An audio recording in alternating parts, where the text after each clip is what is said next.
Jumping back into the action now on the show, not looking ahead to all the teams that are going to continue to play in the postseason, but looking at one of them that unfortunately will have to only look towards the NFL drafts.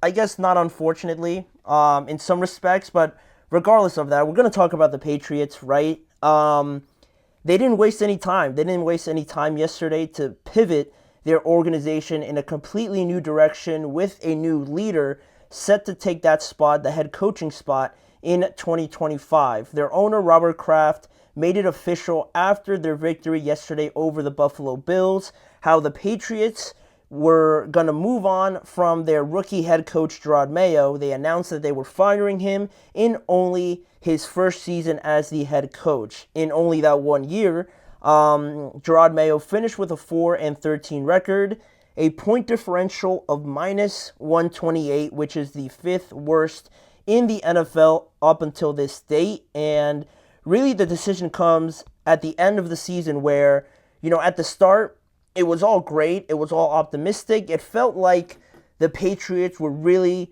or at least Robert Kraft, the way he was talking about Jerod Mayo, that they were really buying into Jerod and we're really going to trust them with this project, with this new version of the New England Patriots, right? Like Jerod was the successor to Bill Belichick. Who better than a former player to continue the Patriot way, right? And Robert Kraft, praised him pretty highly during the preseason, I want to say, when he mentioned how he was fully behind Jerod Mayo, how he was thinking about hiring him ever since like 2019 or something like that. And for him to make a decision like this so quickly, as soon as the game ended, I think it was less than 2 hours later where they announced that they were firing Jerod Mayo, doesn't really sit well with me in terms of how this all went down for him. And I mean, there's no problem with changing a head coach when the results are pretty bad.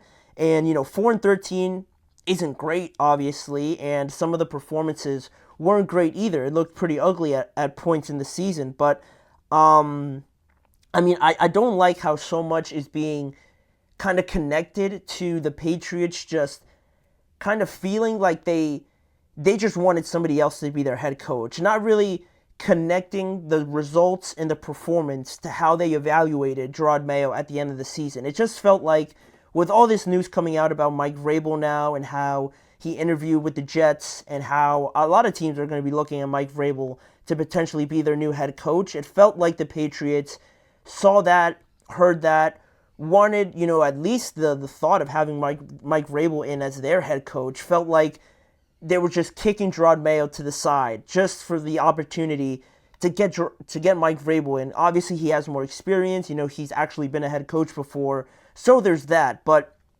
it feels like the performance, the results of Jerod Mayo were, it didn't matter at the end of the day just because Mike Vrabel was going to become available. So whatever Jerod Mayo did, it felt like wasn't important because regardless, they were going to move on from him anyway. And at that point, he was never really given a fair shot. And not that he was set up to lose, but it was always going to be a tall task setting up to be the head coach of the Patriots, especially after the year they had, and especially succeeding a guy like Bill Belichick, and for an organization that has pretty much only known success, at least for my entire lifetime. It's hard. It's hard to transition, and people want the results quickly. And there was always going to be a bunch of pressure on Jerod from the fans, from the organization, and things like that, especially, being a rookie head coach. You don't really have a long leash to work with, right? The margin of error isn't that much, but I just like to remind, I guess, a lot of people that maybe felt like this was an okay decision or maybe felt like Jerod and the results kind of warrant him being fired and everything like that. The only thing I would say to that and kind of push back to that would be like, I don't know what people's expectations were for the Patriots going into this year, but I felt like it was a universal thing that after a year that they had last season, that they were going to be really bad this year. I just felt like that was something that everybody knew. I felt like that was part of the process of developing and completely restarting, rebuilding everything. It's hard to go from really bad 1 year and drafting your franchise quarterback to, I guess, being a playoff team or competing for the division, if that was what some people thought might happen. For a 4-13 record, I mean, to fire Jerod Mayo over that, only that, I think that's a bit far-fetched. I mean, I think Bill Belichick was, what, like 5-11 his first year or something like that as a head coach, and we're not comparing the two, obviously, but to just say that you fired him just based on record, and for people to say, oh, I mean, look at his record, it was terrible, right? I don't think solely that could be an excuse, and that's where, it builds onto something else, right? It feels like it was kind of premeditated, that the Patriots already had this in mind, like, Mike Vrabel's out there, that's a former guy that we know very well. He could be an even better head coach than Jerod Mayo. He could really speed up the process, right? And it goes back to an even bigger, macro perspective of the NFL and how everybody just wants their first round rookie quarterback to be the next Patrick or to be the next CJ Stroud or something like that. Everybody wants results from one year to the next. And you can understand it, but most of the times it goes like this. And I just felt like Jerod was hopefully going to be given a better shot than what he obviously got in the end. But I just didn't like how it looked so premeditated, so planned out. Like, Jerod was never going to be given a fair chance, and he was always going to be fired. So at that point, what's the point of, I guess, leading people on, or at least leading Jerod Mayo on? It feels like he was done wrong in this situation. And, no head coach is really going to do great with this roster and the kind of void of talent that they had. Jerod, for him to be 4-13, again, it was to be expected, right?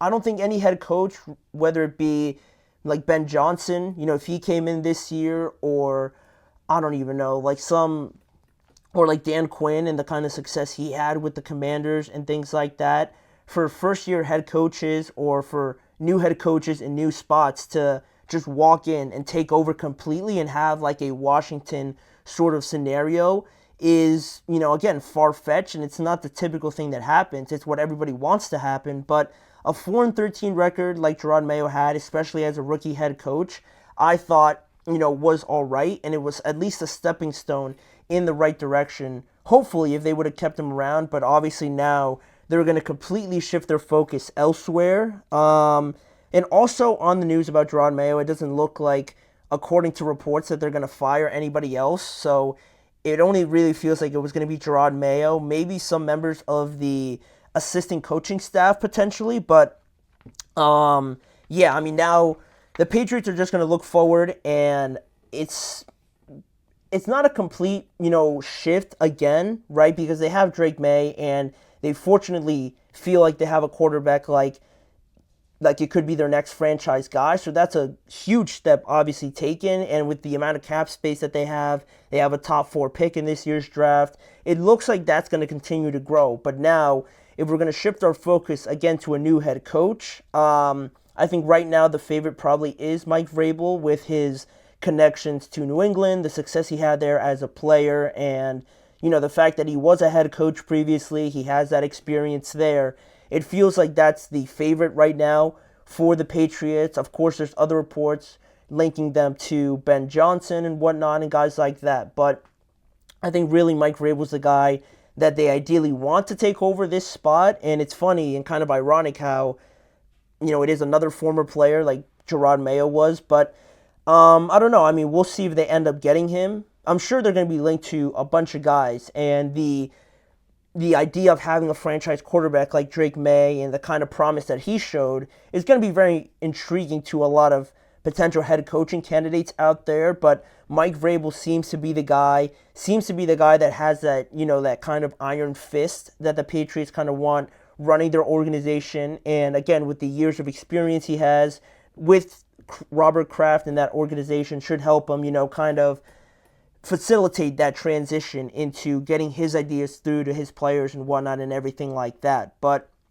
in terms of, just to wrap it up here with Jerod Mayo and the firing of him, I don't know right now if it's the right choice. I think it's a little early to kind of make that sort of determination on it. It'll all depend a lot on how serious the Patriots are going to be this offseason with the acquisitions and really improving this team, because they need a lot of improvements, and they have the opportunity to go and do it with the cap space that they have and the draft capital that they have as well. So I think once we get through, February at least, and a little bit maybe into March, or at least the end of January here. We'll get a better idea. As soon as, we hear who the next head coaching candidate will be, that'll also be a big step. But until I see, major improvements, I can't see this being any more different than what Jerod Mayo had to work with. And if that ends up to be the case, then I don't think it was the right decision. But if they improve this team a lot and they bring in, say, Mike Vrabel, and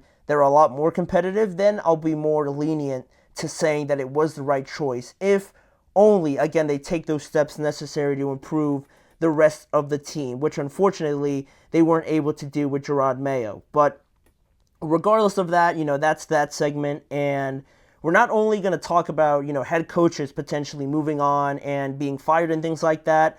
We're also going to talk about moves regarding some of the highest touted players in the NFL, one of them being Tyreek Hill. And it looks like his time in Miami is coming to an end based on what he had to say after the game, after their loss to the New York Jets yesterday. The Dolphins end up missing the playoffs, and now they could be looking at a future without their star wide receiver. So stay tuned and find out what Tyreek Hill said and what the future holds for the Miami Dolphins when we return.